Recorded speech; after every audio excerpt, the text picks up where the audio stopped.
without saying that 2020 has truly been a year like no other. I could go through a list of what we endured, but really I think everyone is feeling worn out by it all and just want to move on.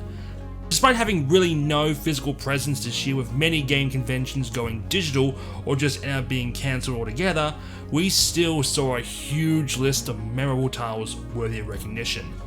While we may look a little different, once again we look at some of our favourite standout titles from the last year, and fair warning, some big names didn't make the list.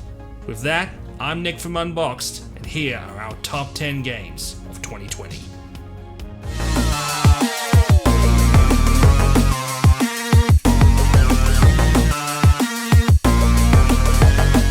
When we were first devising our top 10 list around a month or two back, I swear to you this was higher on the list. Much higher, believe me.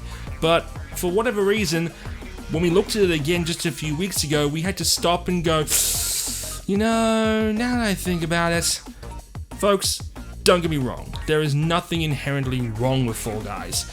We were all there with you, jumping around with our favourite beans and coming up with wild, crazy outfits for the game. We laughed with social media, going so far as to auction off the first sponsored costume rights for charity. But when a game from 2 years ago essentially kills your popularity, that is a seriously worrying situation. Just a few months ago, Fall Guys was the hottest game being played on Twitch, and now you barely see anyone playing it. While Mediatonic have kept their end of the bargain with regular updates and new events, the sad truth is that Fall Guys should have just launched as a free-to-play game to keep any sort of audience in the long term.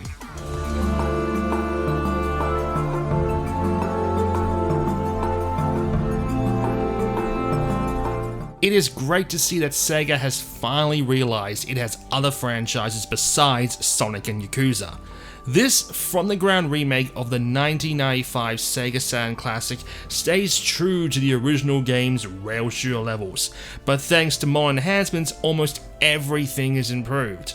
Despite being handled by an up-and-coming studio like Megapixel, they put their heart and soul into recreating the original game's cinematics and levels.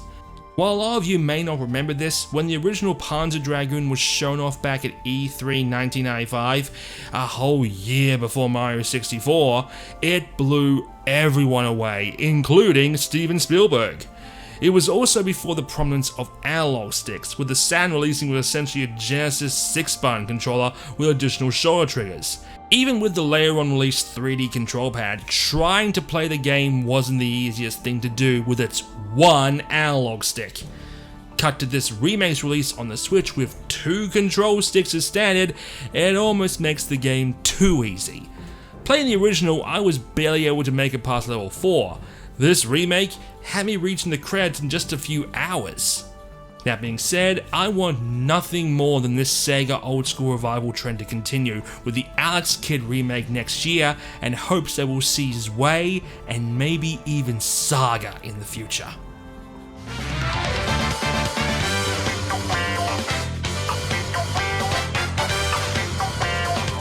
Many people were quick to dismiss this game when it first came out. For a lot of people, they continued to dig their heels in and refused to acknowledge any Paper Mario that wasn't their precious 1000-year door. Hell, I even revisited the game weeks before this new one came out. I can certainly see why people like this game when it comes to its story and characters, but I also realize and accept that sometimes things change. Sometimes the formula gets rearranged. I, for one, am a huge fan of Super Paper Mario's gameplay, where you have to rotate the world, and Color Splash wasn't exactly the best Nintendo title involving ink on the Wii U, but it did have its charm. The Origami King, however, can legit get super dark in places, and so he has one of the most heartfelt stories we've seen in a while from this series. While the ring combat puzzles weren't exactly to my liking, it still beats playing a round of cards every turn. While I'm sure a lot more people will just be happier with an HD remaster of 1000-Year Door, I'm one of those people who are at least willing to give the series a try whenever it has new releases.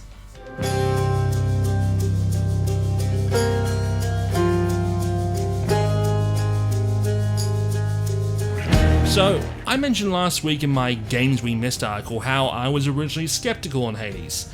As good as the characters, the story, and even the gameplay were, I had to get over the barrier of my dislike for procedurally generated roguelike games.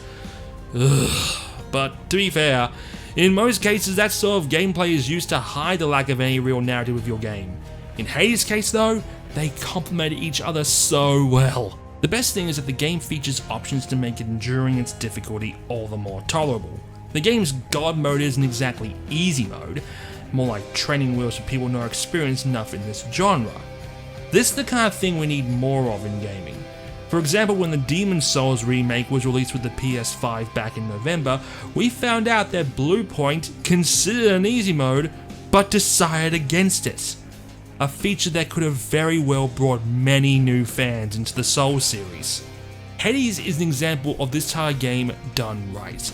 It may be difficult, hell, it can get downright frustrating when you get a sucky hand, but the characters and relationships you form through your journey out of the underworld is a serious reason to get going after numerous failed attempts. When a game kicks your ass that hard and you're still like, one more go, that is when you know you have a winner on your hands. Or you might need some help.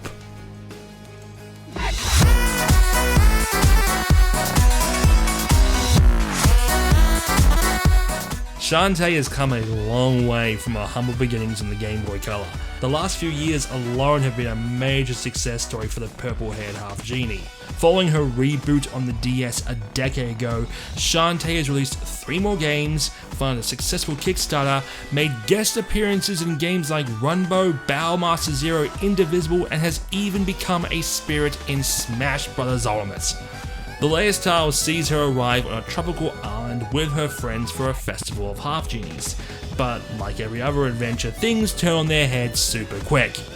The gameplay of Sirens is what you've come to expect from the Shantae series, platforming with light Metroidvania elements sprinkled in.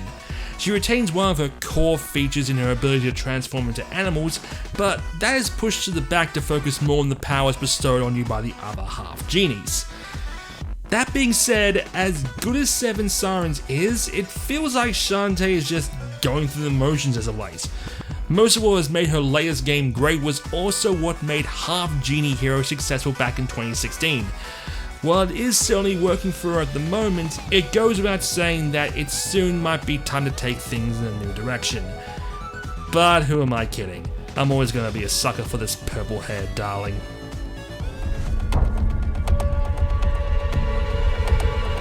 It wouldn't be a real top 10 list of ours without a good old Metroidvania, but I find it hard to even consider this a real one. For starters, instead of playing as a sexy, intergalactic bounty hunter shooting aliens, this time, you are the alien.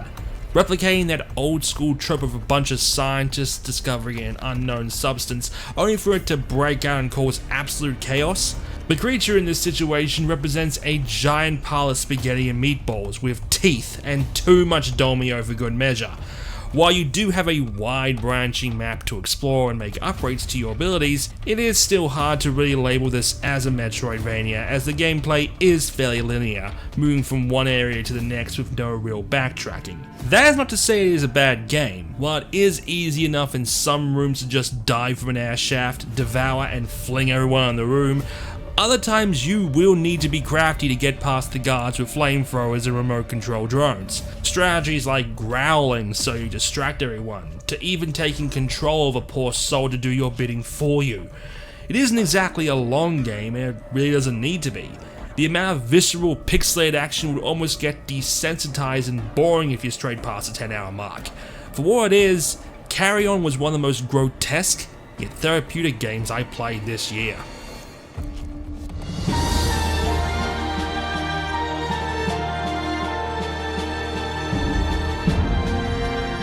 When the original Hyrule Warriors launched back in 2014, it was seen as the ultimate crossover for the Zelda franchise, featuring references and characters from its entire 30-year history.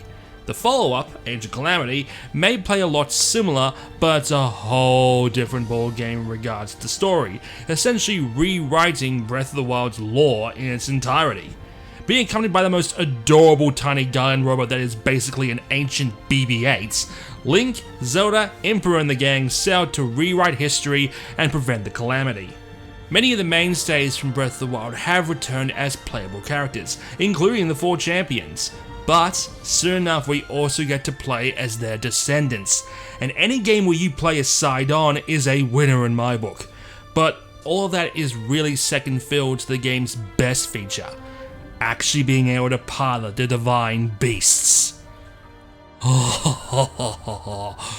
While Breath of the Wild was a damn good game, and I still stand by awarding it Game of the Year, it is hard to ignore that there were issues that plagued it, like weapon degradation. Thankfully, Age of Calamity have rectified a lot of those niggling concerns.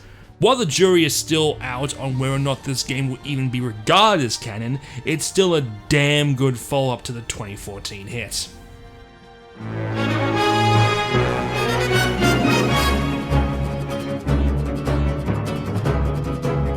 Some people may roll their eyes at this choice. Trust me, I have read the anger at this release. But in all honesty, the complaints are really superficial. Yes, they're merely just ROMs running on an emulator. Yes, they're giving us the updated version of Super Mario 64. And yes, it's a really bare bones compilation. But in all honesty, this is some of the best value I have still ever seen in a compilation. We're talking about 3 of the best games ever released, that in the year of their original releases would have been serious contenders for Game of the Year, available for the price of 1 game. Despite the reputation emulators sometimes receive, all 3 games are handled with the utmost care and look beautiful in HD, especially Sunshine and Galaxy, which have both been upscaled to full 1080p. Even Mario 64, despite still appearing in the full screen presentation of the original, has made the jump to the Switch with barely any shortcomings. I do have to give particular praise to the way All Stars handle the controls. 64 and Sunshine are great on their own with the Pro Controller, but Galaxy has managed to replicate the movements of the Wiimote and sensor bar thanks to the gyroscopes and the Joy-Cons. One of the biggest complaints has been due to Nintendo's decision to have the Shindu edition of Super Mario 64, which was essentially a Japanese exclusive update that includes support for the Rumble Pack. The big issue with this version was that it also fixed up several aspects of the game, including Salungi Bowser, and more importantly, the backwards long jump, a staple of the Mario 64 speedrunning community. I've honestly seen people argue that Nintendo should have just released the original version instead to preserve its legacy, and because speedrunning has been the only thing keeping this game relevant as years go on. While I will agree that speedrunning has played a part in Mario 64's long-term success, I personally believe the reason why it's such a favourite with speedrunners is that even after 20 years, it is still a damn good game, and this is a damn good compilation.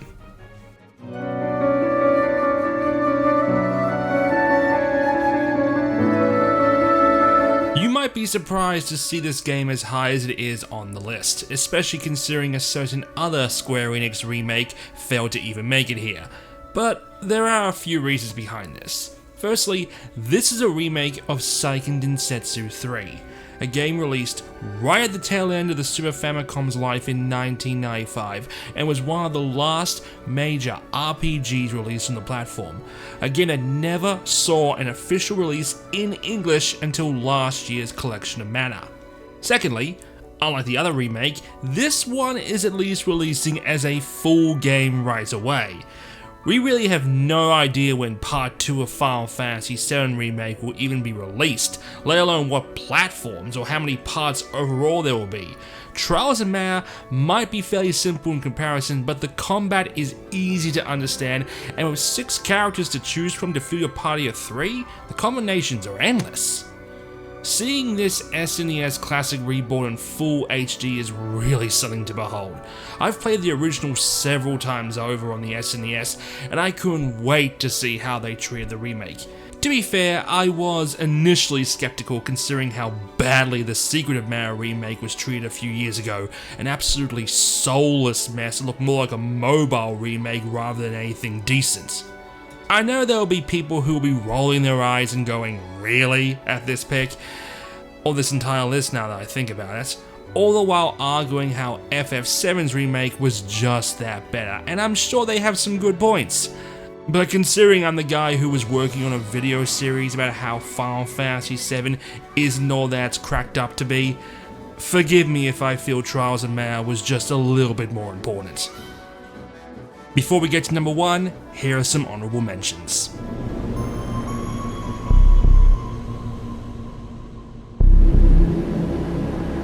At the beginning of 2020, Among Us was a tiny game developed by 4 people and was barely seeing 50 active users at a time. One Twitch stream later, and suddenly all the world has sus fever. It really is something to see a game just picked out of obscurity and suddenly it is all anyone can talk about. We almost considered giving this the number 1 spot or even sharing it with the eventual winner. From the fan works to AOC live streaming it, and now even the studio working on an entirely new map, as well as a surprise Switch port, it just goes to show that any game has the potential to become a hit. It may not happen right away, but with the right push, anything is possible.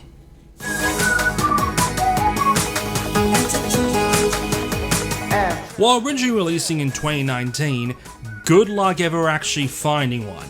If Nintendo's false scarcity wasn't enough, imagine when there's actual scarcity due to a pandemic shutting down production.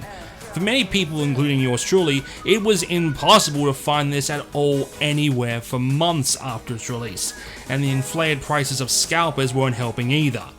So when we finally got our hands on the Ring Kong and leg strap concoction, we were legit amazed at how responsive the game was in registering your movements.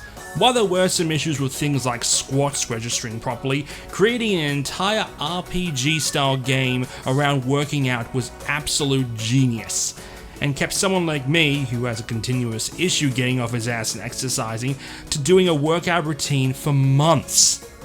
While the content beyond the adventure mode is a bit lackluster, it goes without saying that this helped many people during these tough times be able to keep somewhat of an active lifestyle.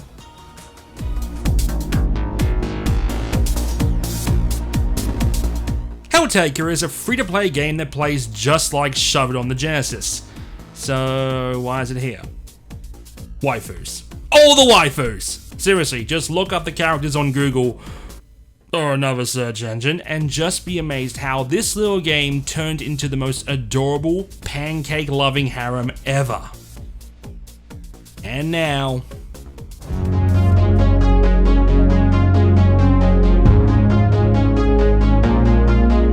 when we select Game of the Year, it isn't just based on what appears on screen, how much hype was put behind it, or how many millions were sunk into the project. As previous winners like Pokemon Go and Breath of the Wild will tell you, it is way more than that. It's more about representing the entire year as a whole. And if any game represented 2020, it would have to be this.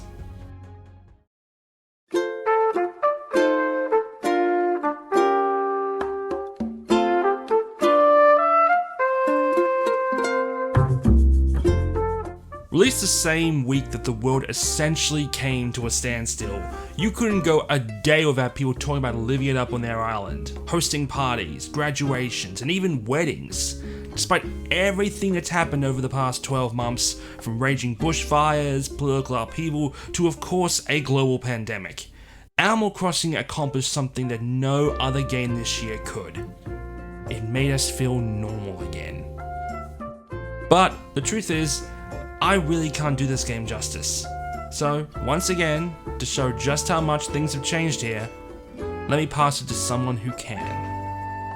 It's simple, really, why I think Animal Crossing should win Game of the Year. It isn't only because it's a game with the kind intent of bringing joy, or because of how it builds on the gameplay of previous installments, nor how it's just so goddamn cute. It's because it contains the same magic we saw in the summer of 2016 with Pokemon Go, or being around a dinner table with loved ones and good food. Animal Crossing is a game that brings people together in a year where we were forced apart. Many of us joked that we would disappear for months on end once the game dropped, and I was one of them. Instead, we connected online in chat rooms and marketplace. We watched weddings, proposals, and graduations take place. We held birthday birthdays, holidays, dates, or just hung out with friends who we weren't able to see since the lockdown began. New Horizons isn't a perfect game. It lacks features that should have been there on day one. Many find the game boring and hard to get into, and I can't blame them, because as always, whatever isn't your cup of tea is fine with everyone, my Deku. But for the magic of connection it brought to many during this harsh motherfucking year that I hope we never speak about again, is a game that I and many others are truly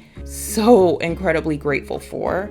And for that, it truly does deserve to be 2020's Game of the Year. And there you have it. A big congratulations to everyone who made the list.